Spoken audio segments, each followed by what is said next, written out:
that I'm now aware of. Oh, glory to God. And regardless of the facade, regardless of the mirage, regardless of what it looks like, I'm aware of the fulfillment, the accomplishment of it. I know what Jesus came and fulfilled in his life, death, and resurrection.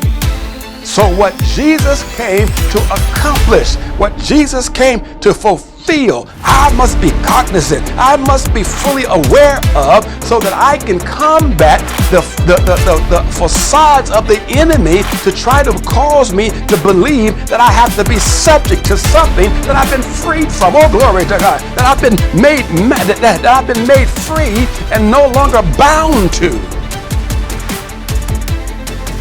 This is why I gravitate.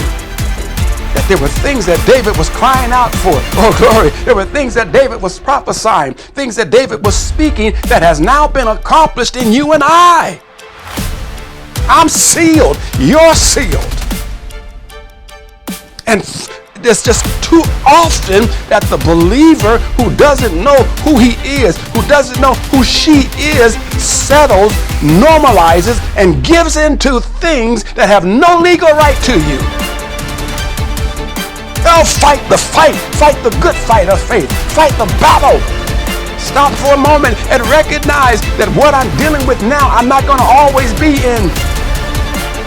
What I'm struggling in now, I'm not going to always struggle in. I've been here before. I've had a time when there was a struggle and then came out and saw the wondrous workings of God, saw the prosperity of God, saw the hand of God. And I want you to understand what I am cognizant of, what I am aware of, what I am open to, what I am alert to.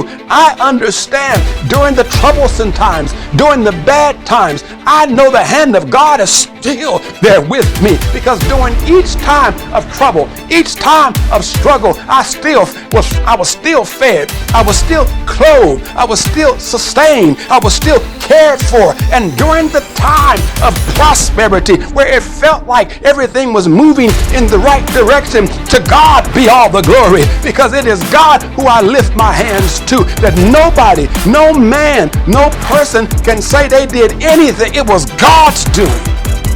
I do know his way covers his people, his children, the righteous. I do know that the way, the law of God, regardless of what the season is, regardless of what the time is, I do know that we are not going to grieve the same way that the unrighteous grieve. We don't suffer the same way that the unrighteous suffer. During a time of scramble, during a time of struggle, during a time where things are happening everywhere you look, for some reason, the righteous, I'm talking about the true righteous, seem to be walking in a place of peace, seem to be operating and functioning in a manner that doesn't make sense to some people. It's the kind of peace that surpasses all understanding. At a time when we should be crying, we're dancing. At a time when we should be falling away, we're shouting and rejoicing. At a time when we ought to be moping, walking around sad and depressed, our hands are in the air, worshiping and adoring God.